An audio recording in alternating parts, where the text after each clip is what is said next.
YCP కేంద్ర కార్యాలయంలో ఆ పార్టీ అధినేత జగన్ మాట్లాడుతున్నారు. లైవ్ లో చూద్దాం. ఆ రోజు చంద్రబాబు నాయుడు గారు పులి బంగారు కడియం కథ మాదిరిగానే ప్రజలందరినీ కూడా నమ్మించిన పరిస్థితి. తీరా ఓటు వేయించుకున్న తర్వాత ఇప్పుడు రాష్ట్రంలో ఉన్న ప్రజలను పులి తిన్నట్టుగానే తినేస్తూ ఉన్నాడు. ఆ కథలో ముసలి పులి ఏ మాదిరిగా చేస్తూ ఉందో చంద్రబాబు నాయుడు గారిని చూసినా కూడా ఈ పొద్దు అదే కనిపిస్తుంది. ఇక చంద్రబాబు నాయుడు గారి ఎన్నికలప్పుడు సూపర్ 6 అన్నాడు, సూపర్ 7 అన్నాడు, ఓ మేనిఫెస్టో కాపీ అన్నాడు. 143 హామీలు ఆ ఎన్నికల మేనిఫెస్టోలో తాను పెట్టి చివరికి ఎన్నికలు అయిపోయిన తర్వాత ఆ మేనిఫెస్టోను చెత్తబుట్టలో వేసిన పరిస్థితులు ఈరోజు మనం అంతా కూడా చూస్తూనే ఉన్నాం. 2 ఏళ్ళు అయిపోయింది, 3వ బడ్జెట్ కూడా ప్రవేశపెట్టాడు. 3వ బడ్జెట్లో కూడా ప్రవేశపెట్టిన పిమ్మట కూడా ఈ రోజుకి కూడా సూపర్ 6, సూపర్ 7లో భాగంగా ఆయన చెప్పిన మేనిఫెస్టోలో ప్రామిస్లుగా ఆడబిడ్డ నిధి ఏమైంది,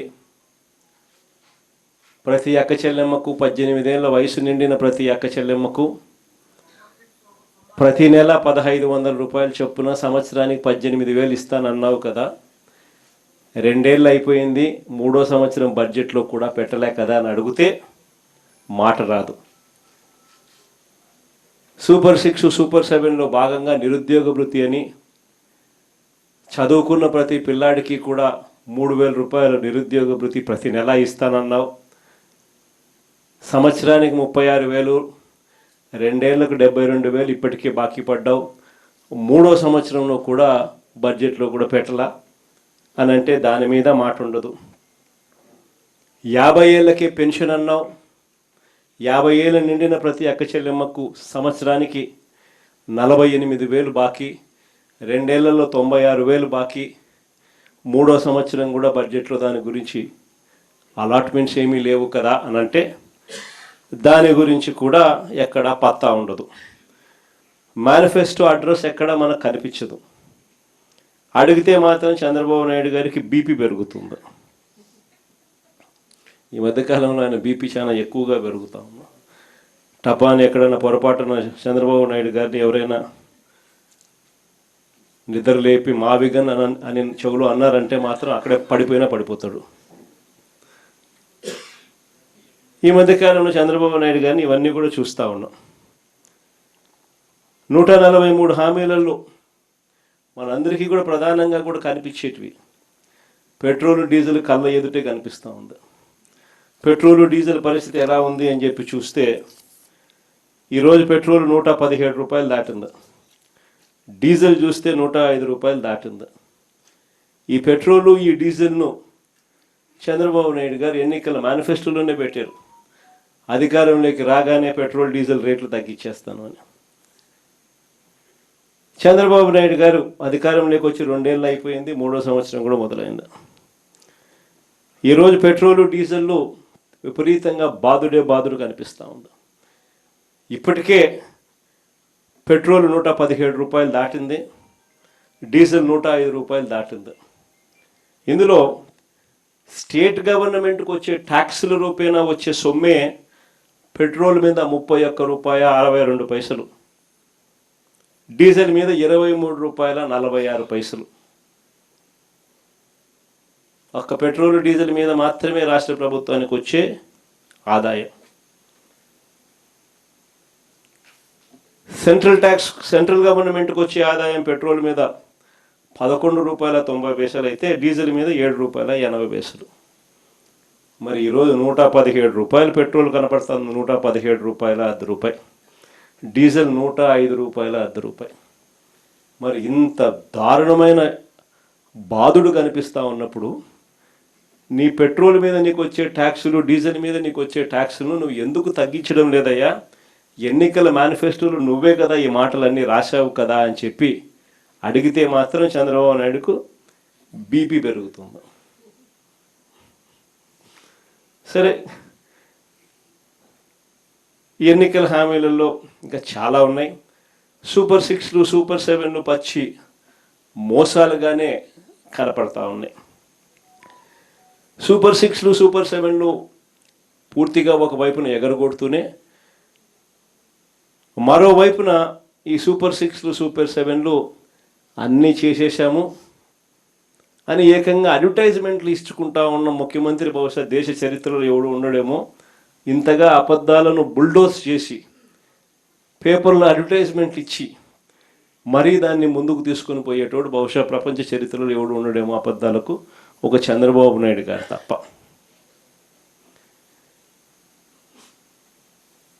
ఇదే పెద్ద మనిషి చంద్రబాబు నాయుడు గారు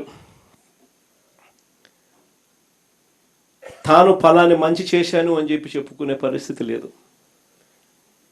నోరు తెరిస్తే అబద్ధాలు తప్ప ఆయన నోట్లో నుంచి ఏవి కూడా ప్రజలకి 2 సంవత్సరాలలో ఫలాన్ని మంచి నేను చేశాను అని చెప్పి చెప్పుకునే పరిస్థితి లేదు.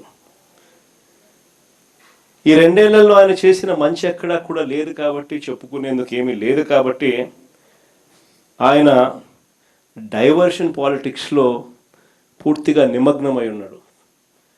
ఏ అంశమైనా కూడా డైవర్ట్ చేయాలి, ఏ అంశమైనా కూడా ప్రజలను ఈ టాపిక్ నుంచి ఈ టాపిక్లోకి మభ్యపెట్టాలనే ఆలోచనతోనే, దిక్కుమాలిన ఆలోచనలతోనే అడుగులు పడ్డాయి. అందుకే ఈ మధ్య లేటెస్ట్గా గొడ్డళ్ళు, కత్తులు, కటార్లు అంటూ కొత్త డైవర్షన్ పాలిటిక్స్ కూడా ఈ మధ్యకాలంలో మనం అంతా కూడా చూస్తూనే ఉన్నాం. నిజంగా ప్రజలందరూ పిచ్చోళ్ళని చంద్రబాబు నాయుడు అనుకుంటున్నాడు, కానీ ప్రజలు చాలా తెలివైన వాళ్ళు, ప్రజలు చాలా చైతన్యవంతులు. నిజంగా రాష్ట్రంలో ఏ ప్రాంతమైనా బాగుపడిందన్నా, రాష్ట్రంలో నిజంగా ఎక్కడైనా అభివృద్ధి జరిగిందన్నా, నిజంగా రాష్ట్రంలో ఎక్కడైనా పేదవాడికి 4 ఏళ్ళు నోట్లోకి వెళ్ళాయి అన్నా, ఒక రైతు బాగుపడ్డాడన్నా, ఒక అక్క చెల్లెమ్మ బాగుపడిందన్నా, ఒక పిల్లాడు చదువుల విషయంలో బాగుపడినాడన్నా, ఇవన్నీ ఎక్కడైనా జరిగాయి అని అంటే ఒక నాన్నగారి పాలనలోనే జరిగాయి. దాని తర్వాత వైఎస్ఆర్ కాంగ్రెస్ పార్టీ మీ జగనన్న పాలనలోనే జరిగాయని చెప్పి కూడా గర్వంగా చెప్పగలుగుతాను ఈ సందర్భంగా. నిజంగా మంచి చేశాము అని చెప్పి కాలర్ ఎగిరేసుకొని మాట ఇచ్చినాం, మాట నిలబెట్టుకున్నాం అని గర్వంగా ప్రతి ఇంటికి వెళ్ళగలిగిన పరిస్థితి ఒక వైఎస్ఆర్ కాంగ్రెస్ పార్టీకి మాత్రమే ఉంది అని కూడా గర్వంగా చెప్పగలుగుతాం. ఈరోజు ఇన్ని మోసాలు, ఇన్ని అబద్ధాలు, ఇన్ని అరాచకాలు ప్రజలకు వివరించేందుకు చంద్రబాబు నాయుడు గారి 2 సంవత్సరాల పాలన పూర్తయిన నేపథ్యంలో ప్రజలను జాగృతి పరిచేందుకు ఒక బుక్లెట్ను కూడా రిలీజ్ చేస్తూ ఉన్నాం. ఇది చంద్రబాబు నాయుడు గారి వెన్నుపోటుకు 2 ఏళ్ళు అని చంద్రబాబు నాయుడు గారి మీద బుక్లెట్. ఇందులో ఆయన సూపర్ 6లు సూపర్ 7లు ఏ రకంగా ఆయన మోసం చేశాడు దగ్గర నుంచి, ఏ రకంగా ఫీజు విద్యా దీవెన, వసతి దీవెన వంటి కార్యక్రమాలతో ఎలా పిల్లలను భ్రష్టుపట్టి, ఎలా పిల్లలను రోడ్ల మీదకి తీసుకొచ్చాడు అన్న పరిస్థితుల నుంచి, ఆరోగ్యశ్రీ పరిస్థితి, విద్య, వైద్య, వ్యవసాయం ఏ రకంగా కుప్పకూలిపోయింది, అక్క చెల్లెమ్మలు జీవితాలు ఎలా చీకటిమయం అయిపోయాయి, ఇటువంటి అన్ని విషయాలతో పాటు ఆయన దుర్మార్గాలు, ఆయన దౌర్జన్యాలు, ఆయన అవినీతి అన్నీ కూడా ఈ పుస్తకంలో క్లుప్తంగా ఏ ఒక్కరికైనా కూడా అర్థమయ్యే భాషలో ఈ బుక్లెట్ అనేది రూపొందించడం జరిగింది. ఇందులో ఈ బుక్ కూడా మీ అందరికీ కూడా అందుబాటులోకి తీసుకొచ్చే కార్యక్రమం చేస్తూ ఉన్నాం. క్యూఆర్ కోడ్, డిజిటల్ కాపీలు ప్రతి కార్యకర్తకు కూడా చేరేలా మన పార్టీ వెబ్సైట్లో కూడా ఈ వివరాలన్నీ కూడా, ఈ బుక్ వివరాలను కూడా అందుబాటులోకి తీసుకొచ్చాం. వీటికి సంబంధించి క్షుణ్ణంగా కూడా మనమే చదువుకోవడమే కాకుండా మన పార్టీలో ఉన్న ప్రతి కార్యకర్తకు కూడా వీటి విషయాల మీద అవగాహన, ఈ 2 ఏళ్ల పాలన మీద ప్రతి అంశం మీద అవగాహన ఉండేట్టుగా ఈ పుస్తకాన్ని రూపకల్పన చేసి వారికి అందుబాటులోకి తీసుకొచ్చే కార్యక్రమం చేస్తూ ఉన్నాం. ఇది వాళ్ళకి అందరికీ కూడా అందుబాటులోకి వెళ్ళేలా మీరందరూ కూడా చర్యలు తీసుకోవాలి. చర్యలు తీసుకుంటూ ప్రజలకు చంద్రబాబు పొడిచిన పోటు కూడా కాదు, వెన్నుపోట్లను వివరిస్తూ మొదటి ఏడాది ఏ రకంగా అయితే మనం ర్యాలీలు నిర్వహించామో బాగా జరిగింది అప్పట్లో కార్యక్రమాలు. అంతకన్నా బాగా రెండవ ఏడాది చంద్రబాబు నాయుడు గారి పాలన మీద నిరసన తెలుపుతూ ఇంకా గొప్పగా కూడా ర్యాలీలు గొప్పగా జరగాలి. ఈ కార్యక్రమాలకు అన్నిటికీ కూడా జూన్ 4 నుంచి 12 వరకు వెన్నుపోటుకు 2 ఏళ్ళు కార్యక్రమం అనేది పార్టీ తరఫున చేపడతా ఉన్నాం. జూన్ 4 నుంచి 12 వరకు జరగబోయే ఈ కార్యక్రమాలు ఒకవైపున ఎస్ఐఆర్ కారణంగాను, కమిటీల వెరిఫికేషన్, మనకు గ్రామ స్థాయిలో కమిటీలు ఏవైతే ఉన్నాయో వాటి వెరిఫికేషన్ కారణంగాను, ఎండను తీవ్రతను కూడా పరిగణలోకి తీసుకొని ఈ షెడ్యూల్ అనేది రూపొందించడం జరిగింది. జూన్ 4న మండల కేంద్రాలలో నిరసన కార్యక్రమాలు చేపడుతున్నాం. ప్రతి మండలంలోనూ మీ నియోజకవర్గాలలో జూన్ 4న ఈ కార్యక్రమం చేపట్టాలి. ఆ ప్రతి మండలంలోనూ చంద్రబాబు నాయుడు గారికి సంబంధించి ఆయన మేనిఫెస్టో, అంటే ఈనాడులో ఎన్నికలకు ముందు ఆయన ఇచ్చిన అడ్వర్టైజ్మెంట్, ఆ కాపీ ప్లస్ బాండ్లు వీళ్ళు ఏదైతే ఇచ్చినారో బాండ్లు, ఏకంగా పవన్ కళ్యాణ్ చంద్రబాబు నాయుడు గారి ఫోటోలతో ఏకంగా సంతకాలు పెట్టి బాండ్లు ఏదైతే ఇచ్చినారో ఆ బాండ్ల కాపీస్ ఇవి నెట్లో అందుబాటులోనే మన దగ్గర ఉన్నాయి. మీరు కూడా మీ నియోజకవర్గాలలో కూడా ప్రతి కార్యకర్తకు కూడా ఈ విషయాలన్నీ కూడా చెప్పి దీంట్లో కూడా పెట్టడం జరిగింది. ఈ బుక్లో కూడా ఈనాడులో ఆయన ఇచ్చిన మేనిఫెస్టోకి సంబంధించిన అడ్వర్టైజ్మెంట్లు, తర్వాత బాండ్స్, ఇవి ప్రతి మండల కేంద్రంలో కూడా 4వ తారీఖున ఈ రెండు చూపిస్తూ ఆ ఈనాడులో ఇచ్చిన మేనిఫెస్టో కాపీని, ఈ బాండ్లను మండల కాపీలో 4 కూడల మధ్యన నిప్పంటించి నిరసన తెలిపే కార్యక్రమం ఆ రోజు జూన్ 4వ తారీఖున మండల కేంద్రాలలో చేసే కార్యక్రమం. ఇందులో ఏదో ఒక మండలంలో కాన్స్టిట్యున్సీ ఇన్ఛార్జ్ కూడా ఏదో మండలంలో పాలు పంచుకోవాలి, మిగిలిన మండలాలలో కార్యకర్తలు పాలు పంచుకునే కార్యక్రమం జరిగే విధంగా ఈ ప్రోగ్రాంను మనం తీర్చిదిద్దాం. ఇది అయిపోయిన తర్వాత జూన్ 8, జూన్ 9వ తారీఖున ఏదో ఒక రోజు ఎమ్మెల్యేలను వీలును బట్టి కాన్స్టిట్యున్సీ హెడ్ క్వార్టర్స్లో, నియోజకవర్గ హెడ్ క్వార్టర్స్లో వెన్నుపోటుకు 2 ఏళ్ల కార్యక్రమం కింద టౌన్ హాల్ సదస్సులు, అంటే టౌన్ హాల్లో యువకులు, రైతులు, మహిళలు వీళ్ళందరి సమక్షంలో ఈ 2 ఏళ్ల చంద్రబాబు వెన్నుపోటుకు 2 ఏళ్ల ఈ పుస్తకం చూపించి, ఈ పుస్తకంలో ఉన్న అంశాల మీద ప్రతి ఒక్కరితో కూడా డిస్కషన్ చేస్తూ చంద్రబాబు నాయుడు గారి 2 ఏళ్ల పాలన మీద ఒక కాన్స్టిట్యున్సీలో ఒక చర్చనీయాంశం జరిగేట్టుగా టౌన్ హాల్స్లో పార్టిసిపేషన్ జరుగుతుంది. జూన్ 8 ఆర్ జూన్ 9 కొన్ని ఎమ్మెల్యేలను వీలును బట్టి ఏదో ఒక రోజున ఆ కార్యక్రమాలలో ఎమ్మెల్యే పాలు పంచుకొని ఈ కార్యక్రమం జరిగించే కార్యక్రమం జరగాలి ఎమ్మెల్యే క్యాండిడేట్. చివరిగా జూన్ 12వ తారీఖున, ఇది వెరీ ఇంపార్టెంట్, చివరిగా జూన్ 12వ తారీఖున ప్రతి నియోజకవర్గ కేంద్రంలో, రాష్ట్ర వ్యాప్తంగా ప్రతి నియోజకవర్గ కేంద్రంలో చంద్రబాబు 2 ఏళ్ల వెన్నుపోటు పాలనకు నిరసన తెలుపుతూ పెద్ద ఎత్తున నిరసన ర్యాలీలు నిర్వహించాలి. ఇది ప్రతి ఎమ్మెల్యే చేయబోయే కార్యక్రమంలో డైరెక్ట్గా నేను కూడా పర్యవేక్షిస్తున్నా. ఏదో తూతూ మంత్రంగా చేయడం కాదు. ప్రజలు నిజంగా మన దగ్గర నుంచి ఇది ఎక్స్పెక్ట్ కూడా చేస్తూ ఉన్నారు. చంద్రబాబుకు ఈ సెగలు తగలాలి. వెన్నుపోటు పొడిస్తే ప్రజలు రియాక్ట్ అవుతారు అన్న సెగలు కూడా చంద్రబాబుకు తగలాలి. కాబట్టి భారీ ర్యాలీలతో జూన్ 12వ తారీఖున ప్రతి నియోజకవర్గ కేంద్రంలో ఈ కార్యక్రమాన్ని నిర్వహించే కార్యక్రమం చేయాలి. ఇది చంద్రబాబు నాయుడు గారి 2 ఏళ్ల వెన్నుపోటు ప్రోగ్రాముకు సంబంధించి మనం చేయబోయే కార్యక్రమాలకు సంబంధించిన వివరాలు. ఇక రెండో విషయానికి వచ్చేసరికి లోకల్ బాడీసు,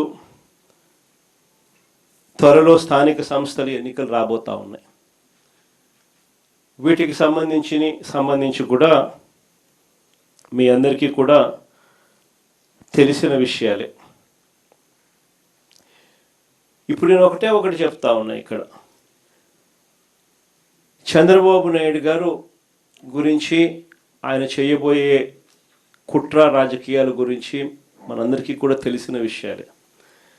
మనం అందరం కూడా ఈ మధ్యకాలంలోనే చూసాం కూడా ఏ రకంగా చంద్రబాబు నాయుడు అనే వ్యక్తి కుట్రలు పన్నుతాడు అని చెప్పి కార్పొరేషన్లో మన జరిగిన ఉప ఎన్నికలు, కార్పొరేషన్లు అయితేనేమి, మున్సిపాలిటీలు అయితేనేమి, మండల పరిషత్తులకు సంబంధించిన ఉప ఎన్నికల్లో కూడా మనం అంతా చూసాం. ఏ రకంగా చంద్రబాబు నాయుడు అనే వ్యక్తి పోలీసులను అడ్డు పెట్టుకుని పోలీసుల ద్వారా ఏ రకంగా దౌర్జన్యాలు చేస్తాడు, ఏ రకంగా కుట్రలు పన్నుతారు అని చెప్పి మనమంతా కూడా మన కళ్ళతో మనమంతా కూడా చూసాం. ఏ రకంగా ఆయన బరి తెగించి ప్రజాస్వామ్యాన్ని ఖూనీ చేస్తాడో కూడా మనకు అందరికీ కూడా తెలిసిన విషయాలే. కానీ ఇవన్నీ తెలిసి ఉన్నా కూడా స్థానిక సంస్థల ఎన్నికలు మాత్రం ఖచ్చితంగా మనం ప్రెస్టీజ్గా తీసుకునే జరిపించాల్సిందే. ఇది ప్రతి ఒక్క క్యాండిడేట్కు చాలా ఖచ్చితంగా చెప్తా ఉన్నా.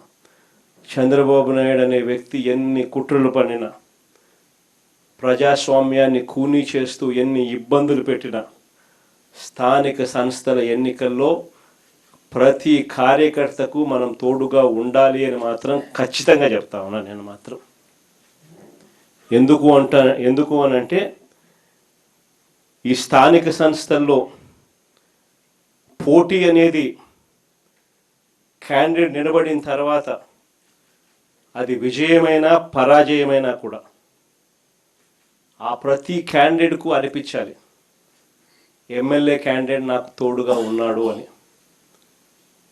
ఆ పరాజయమైనా కూడా ఆ ప్రతి ఎమ్మెల్యే క్యాండిడేట్ నాకు అండగా నిలబడ్డాడు. చంద్రబాబు నాయుడు అధికార దుర్వినియోగం ఎంత చేసినా కూడా, నన్ను ఓడించడానికి ఎంత చేసినా కూడా నా ఎమ్మెల్యే క్యాండిడేట్ నన్ను విడవలేదు, నాకు అండగా తోడుగా నిలబడ్డాడు అన్నది ప్రతి కార్యకర్తకు అనిపించాలి. ఆ విధంగా మీరు కార్యకర్తల మనసులు గెలుచుకునే కార్యక్రమం ఈ ఎన్నికల ద్వారా జరగాలి. ఎప్పుడైనా గుర్తుపెట్టుకోండి, కార్యకర్తకు సంబంధించిన ఎన్నికల్లో మీరు కార్యకర్తకు తోడుగా ఉంటే రేపొద్దున మీ ఎన్నికల్లో అదే కార్యకర్తలు మీకు తోడుగా ఉంటారు అన్నది మాత్రం ఎవరు మర్చిపోవద్దండి. ఇది చాలా ఖచ్చితంగా నేను చెప్తా ఉన్నా. చంద్రబాబు నాయుడు గారు అనే వ్యక్తి ఎన్ని కుట్రలు చేసినా, ఎంతగా ఇబ్బందులు పెట్టినా కూడా ఖచ్చితంగా స్థానిక సంస్థల ఎన్నికల్లో ప్రతి చోట వైఎస్ఆర్ కాంగ్రెస్ పార్టీ తరఫున జెండా ఎగరేయాలి. ఇది మాత్రం ప్రతి ఒక్కరూ గుర్తుపెట్టుకోవాలి. ఎక్కడైనా ఏకగ్రీవం జరిగింది అని అంటే మాత్రం దాన్ని నేను చాలా సీరియస్గా తీసుకుంటాను. ఇది మరొకసారి మళ్ళీ చెప్తా ఉన్నా. అలా జరిగితే అది నియోజకవర్గానికి సంబంధించిన ఇన్ఛార్జ్ ఫెయిలియర్గానే అది నేను భావిస్తాను అని మాత్రం ఖచ్చితంగా ఈ సందర్భంగా ప్రతి ఒక్కరికి కూడా తెలియజేస్తా ఉన్నా. ఎక్కడైనా కూడా కొన్ని చోట్ల మనకు ఒక గ్రామంలో ఎస్సీలే మనకు అండగా ఉండొచ్చు, అలాంటి గ్రామాలు కూడా చాలా ఉంటాయి. కానీ ఖచ్చితంగా ఆ గ్రామంలో ఆ ఎస్సీల నుంచైనా క్యాండిడేట్ రావాలా, స్థానిక సంస్థల ఎన్నికల్లో పోటీకి సిద్ధం కావాలా, ఆ క్యాండిడేట్కి సపోర్ట్ మీరు చెయ్యాలి, ఆ క్యాండిడేట్కి అనిపించాలి నాకు వైఎస్ఆర్ కాంగ్రెస్ పార్టీ తోడుగా ఉంది, నా ఎమ్మెల్యే క్యాండిడేట్ నా చెయ్యి విడవలేదు, ఊర్లో డామినేషన్ నేను తట్టుకోగలుగుతాను, నిలబడగలుగుతాను అని చెప్పి ఆ క్యాండిడేట్కి అనిపించాలి. అప్పుడే రేపొద్దున జరగబోయే మీ ఎన్నికల్లో ఆ క్యాండిడేట్ అంతే కసితో మీకోసం తోడుగా నిలబడతాడు. మీరు ఆ క్యాండిడేట్ గెలుపు కోసం ఎంత తోడుగా నిలబడతారో ఇప్పుడు ఇది ప్రతి ఒక్కరూ గుర్తెరగమని చెప్పి ప్రతి ఒక్కరికి కూడా ఈ సందర్భంగా తెలియజేస్తా ఉన్నా. ఈ పొద్దుటి నుంచే ప్రజల్లో నిరంతరం ఎవరున్నారు, పార్టీ కార్యక్రమాల్లో ఎవరు చురుగ్గా పాల్గొంటూ ఉన్నారు అన్న అంశాల మీద ప్రతి గ్రామంలోనూ అవగాహన పెంచుకుంటూ, ప్రతి గ్రామంలోనూ ఇప్పటికే మనం గ్రామ కమిటీలు వేసాం, గ్రామ కమిటీ చైర్మన్, కమిటీ సభ్యులు, ప్రతి గ్రామంలోనూ ఇప్పటికే అనుబంధ విభాగాలు వేసాం, అనుబంధ విభాగాల చైర్మన్లు, వారి సభ్యులు, వీళ్ళందరూ కూడా ఇప్పటికే గ్రామాలలో యాక్టివ్గా ఉన్నారు. వీళ్ళందరినీ కూడా మరింత యాక్టివేట్ చేసి సరైన క్యాండిడేట్, రైట్ క్యాండిడేట్లను ఐడెంటిఫికేషన్ చేసే కార్యక్రమాలు, వీళ్ళల్లో నుంచి వెతికే కార్యక్రమాలు, ఐడెంటిఫై చేసే కార్యక్రమాలు ఖచ్చితంగా చేసుకోమని చెప్పి ఈ సందర్భంగా మిమ్మల్ని అందరికీ కూడా చెప్పే కార్యక్రమమే చేస్తూ ఉన్నాను. అంతేకాకుండా ఈ లోకల్ బాడీ ఎన్నికలప్పుడు ప్రతి ఇంటికి కూడా, ప్రతి గ్రామంలోనూ, వార్డులోనూ నేను ఇంతకు ముందు చెప్పినట్టుగానే మన పార్టీ యంత్రాంగం ఈ 2 సంవత్సరాలలో మనం ప్రత్యేక ధ్యాస పెట్టి బిల్డప్ చేస్తూ వచ్చినాం. ప్రతి వార్డులోనూ, ప్రతి గ్రామంలోనూ గ్రామ కమిటీలు వేసాం, అనుబంధ విభాగాలు వేసాం, కమిటీ అధ్యక్షులు, కమిటీ సభ్యులు ప్రతి గ్రామంలోకి, ప్రతి వార్డులోకి తీసుకుని పోయాం. వాళ్ళందరికీ కూడా ఈ 2 ఏళ్ల వెన్నుపోటుకు 2 ఏళ్ల పుస్తకం అందుబాటులోకి తీసుకొచ్చే కార్యక్రమం చేయండి. వాళ్ళందరికీ కూడా ఈ డిజిటల్ కాపీలు వాళ్ళ ఫోన్లకు ఇదంతా కూడా చేర్పించే కార్యక్రమం చేయండి. పార్టీ వెబ్సైట్లో ఇది ఎలాగో పెట్టడం జరిగింది. మీరు కూడా వాళ్ళ ఫోన్ నెంబర్లకు ఇది వాళ్ళ ఫోన్ డిజిటల్ కాపీలు వాళ్ళకు పంపించే కార్యక్రమాలు మీరు కూడా చేసే కార్యక్రమాలు చేయండి.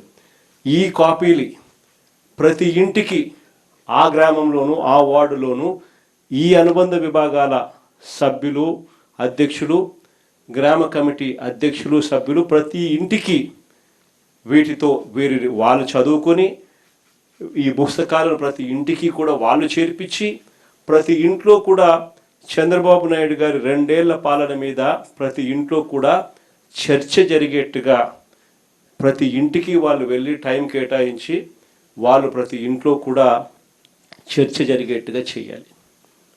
ఎప్పుడైతే 2 ఏళ్ల చంద్రబాబు నాయుడు గారి వెన్నుపోటు పాలన గురించి ప్రతి ఇంట్లో చర్చ జరుగుతుందో, ఎప్పుడైతే ప్రజలు గతంలో వైఎస్ఆర్ కాంగ్రెస్ పార్టీ మన ప్రభుత్వ హయాంలో ఏదైతే పథకాలన్నీ అందుతూ ఉన్నాయో, ఏదైతే స్కీములు అందుతూ ఉన్నాయో, ఏ రకమైన పాలన అయితే గతంలో ఉండేదో అవన్నీ ఇప్పుడు రద్దయిపోయి నాశనమైపోయిన పరిస్థితులు కనిపిస్తూ ఉన్నాయో, చంద్రబాబు నాయుడు గారి మాటలు మోసాలు, అబద్ధాలుగా ఎప్పుడైతే కనిపిస్తూ ఉన్నాయో, దౌర్జన్యాలు, అవినీతి కంటికి కనిపించే విధంగా ప్రజలకు కనిపిస్తూ ఉన్న నేపథ్యంలో ప్రజలు తిరగబడతారు, మన పార్టీకి తోడుగా అండగా మనతో నిలుస్తారు అన్నది గుర్తుపెట్టుకుంటే. కాబట్టి చాలా సీరియస్గా లోకల్ బాడీ ఎన్నికలు తీసుకోమని చెప్పి మరొకసారి మీ అందరికీ కూడా చెప్తా ఉన్నా. ఇక 3వ విషయం సార్ గురించి. దీనికి సంబంధించి మీ అందరూ కూడా ఇంతకుముందు నేను చెప్పినట్టుగానే మీ అందరికీ కూడా బాగా అవగాహన ఉండే ఉంటుంది. Special intensive revision of electoral rolls అనేది ఏదైతే జరుగుతూ ఉందో ఇప్పటికే మీ అందరికీ కూడా పూర్తి అవగాహనతోనే ఉన్నారు. కానీ మరొకసారి ఈ అంశానికి ఉన్న సీరియస్నెస్ను మనసులో పెట్టుకొని ఈ అంశం ఎందుకు అంత సీరియస్గా మీరు తీసుకోవాలి అని మీ అందరికీ కూడా కొన్ని ఎగ్జాంపుల్స్ మాత్రమే చెప్తాను. ఎందుకనంటే ఈ ఎగ్జాంపుల్స్ తెలుసున్నప్పుడు దీని సీరియస్నెస్ ఎంతటిది అని మీ అందరికీ కూడా అర్థమవుతుంది. ఇటీవల మీరంతా కూడా వెస్ట్ బెంగాల్, తమిళనాడు ఎలక్షన్స్ మీరంతా కూడా చూసే ఉంటారు. మన వెస్ట్ బెంగాల్లో మమతా బెనర్జీ గారు అయితేనేమి, తమిళనాడులో స్టాలిన్ గారి ఎన్నికలు అయితేనేమి మీరంతా కూడా గమనించే ఉంటారు. ఈ వెస్ట్ బెంగాల్, తమిళనాడు రాష్ట్రాలను ఒకసారి చూస్తే వెస్ట్ బెంగాల్లో 91 లక్షలు అంటే 11.9% ఓట్లు తీసేసినారు. వెస్ట్ బెంగాల్లో 91 లక్షల ఓట్లు తీసేయడం జరిగింది ఎస్ఐఆర్ సర్వే ద్వారా. తమిళనాడులో 74 లక్షల ఓట్లు తీసేయడం జరిగింది ఈ ఎస్ఐఆర్ సర్వేల ద్వారా. మమతా బెనర్జీ పోటీ చేసిన భవానీపూర్ అనే నియోజకవర్గం, ఇది మీ అందరికీ తెలిసి ఉండాలి. మమతా బెనర్జీ పోటీ చేసిన భవానీపూర్ అనే నియోజకవర్గంలో 45,982 ఓట్లు తొలగిస్తే 15,000తో మమతా బెనర్జీ ఓడిపోయింది. ప్రతి ఒక్కరూ జ్ఞాపకం పెట్టుకోమని చెప్తా ఉన్నా ఈ మాట. అదేవిధంగా తమిళనాడులో స్టాలిన్ పోటీ చేసిన కొలతూర్ అనే నియోజకవర్గంలో దాదాపుగా 71,000 ఓట్లను తొలగిస్తే ఆయన ఓడింది 8,000 ఓట్లతో ఆయన ఓడిపోయాడు. ప్రతి ఒక్కరూ కూడా ఈ 2 అంశాలను గుర్తుపెట్టుకోమని అడుగుతా ఉన్నా. అంతేకాదు బెంగాల్లో తీసేసిన ఓట్లు 91 లక్ష ఓట్లు, 91 లక్షల ఓట్లు బెంగాల్లో తీసేస్తే ఆ రాష్ట్రంలో మమతా బెనర్జీ గారి పార్టీ ఓడిపోయింది 31 లక్షల తేడాతో. 91 లక్షల ఓట్లు తీసేస్తే 31 లక్షల ఓట్ల తేడాతో ఆయన ఓడిపోయింది. తమిళనాడులో 74 లక్షల ఓట్లు తీసేస్తే స్టాలిన్ పార్టీ ఓడింది 17 లక్షల తేడాతో. ఇవన్నీ నేను ఎందుకు చెప్తా ఉన్నాను అనంటే ఎంత ఇంపార్టెంటో ఈ విషయము అని చెప్పి మీ అందరికీ కూడా మీ నియోజకవర్గాలలో ఎంతగా దీని గురించి పట్టించుకొని జాగ్రత్తలు తీసుకోవాల్సిన అవసరం ఉంది అని చెప్పడానికి మీ అన్నీ కూడా చెప్తా ఉన్నా. ఆశ్చర్యం ఎందుకో తెలుసా, జాగ్రత్తలు ఎందుకో తెలుసా? కారణం ఏమిటి అని అంటే మనమేమో ఓట్లు పెరగడం వల్ల ఓడిపోయినాం, అక్కడేమో ఓట్లు తీసేయడం వల్ల వాళ్ళు ఓడిపోయినారు. 2 డేంజరే. కుప్పంలో టీడీపీ బోగస్ ఓట్లు ఎన్నో తెలుసా? 20,000 పైచిలుకు. ఒకే పేరు 5 సార్లు 10 సార్లు కనిపిస్తుంది. లిస్టులో ఆ పేరు కనిపించిన ప్రతిసారి కూడా తండ్రి పేరు చూసినా లేక భర్త పేరు చూసినా సేమ్ ఉంటాయి. ఇది కుప్పంలో మనకు కనిపిస్తూ ఉన్న, మన కళ్ళ ఎదుటే కనిపిస్తూ ఉన్న హిస్టరీ అండ్ మిస్టరీ 2 కూడా ఇక్కడే కనిపిస్తాయి. కాబట్టి వీటికి సంబంధించి ఇన్ని జాగ్రత్తలు తీసుకోవాలని ఎందుకు చెప్తా ఉన్నానంటే ప్రతి ఊర్లో నుంచి మన ఓటర్లు అనుకునే వాళ్ళను కేవలం ఒక 50 మందిని తీసేస్తే చాలు, నియోజకవర్గం మొత్తం మీద 5,000 ఓట్లు మన ఓట్లు డ్రాప్ అయిపోతాయి. కాబట్టి ప్రతి ఊర్లో కూడా ఆ పరిస్థితి రాకుండా జాగ్రత్తలు తీసుకోవాల్సిన అవసరం ఎంత ఉంది అని చెప్పడానికి మీ అందరికీ కూడా ఈ కొన్ని ఎగ్జాంపుల్స్ చెప్పడం జరిగింది. దీనికి సంబంధించి కొంచెం బోరింగ్ టాపిక్ మాదిరి అనిపించినా కూడా ఒక 20 నిమిషాలు కన్నబాబన్న మీ అందరికీ కూడా కొంచెం ఓరియంటేషన్ ఇస్తాడు. కొన్ని ఎలాంటి జాగ్రత్తలు తీసుకోవాలి, ఎలాంటి సూచనల మీద ఎక్కువ మనం కూడా ధ్యాస పెట్టాలి అన్న విషయాలు నేనే చెప్దాం అనుకున్నా. మరీ ఇంకా ట్యూషన్ చెప్పినట్టు అవుతుందేమో, ప్రొఫెసర్ మాదిరి చెప్పినట్టు అవుతుందేమో, నేను చెప్పడం బాగుండదు అన్న కన్నబాబున నువ్వు కానిచ్చేసి అని చెప్పి చంద్రబాబు చెప్తాను. లేకపోతే ఎస్ఐఆర్ మీద ఏమేమి జాగ్రత్తలు తీసుకోవాలా, ఎలా తీసుకోవాలా అనేది నేను చెప్పడం బాగుండదేమో అని చెప్పి కన్నబాబును రమ్మని చెప్తా ఉన్నా. కన్నబాబును సుదీర్ఘంగా కూడా చెప్తాడు. కొంచెం బోరింగ్ అనిపించవచ్చు అందరికీ కూడా, కానీ మన మంచి కోసమే తాను ఇవన్నీ సూచనలు సలహాలు కూడా తాను ఇస్తూ ఉన్నాడు. అవన్నీ కూడా కొంచెం 20 నిమిషాల కన్నా ఎక్కువసేపు పట్టదు. ఈ 20 నిమిషాల సేపు కొంచెం మనం ధ్యాస పెట్టి ఆయన చెప్పేటి కూడా మనం విన్నామంటే ఆ చేంజెస్ మనం తీసుకురాగలిగితే, మన కాన్స్టిట్యున్సీస్లో ఆ జాగ్రత్తలు మనం పాటించగలిగితే, ఆ సూచనలు మనం తీసుకోగలిగితే అవి కాన్స్టిట్యున్సీలో మనకు ఎంతో ఉపయోగపడతాయి. మన ఓట్లు ఎవరు తీసేయకుండా మన వాళ్ళ ఓట్లను మనం ప్రొటెక్ట్ చేసుకోగలుగుతాం. అది చాలా అవసరము అని చెప్పి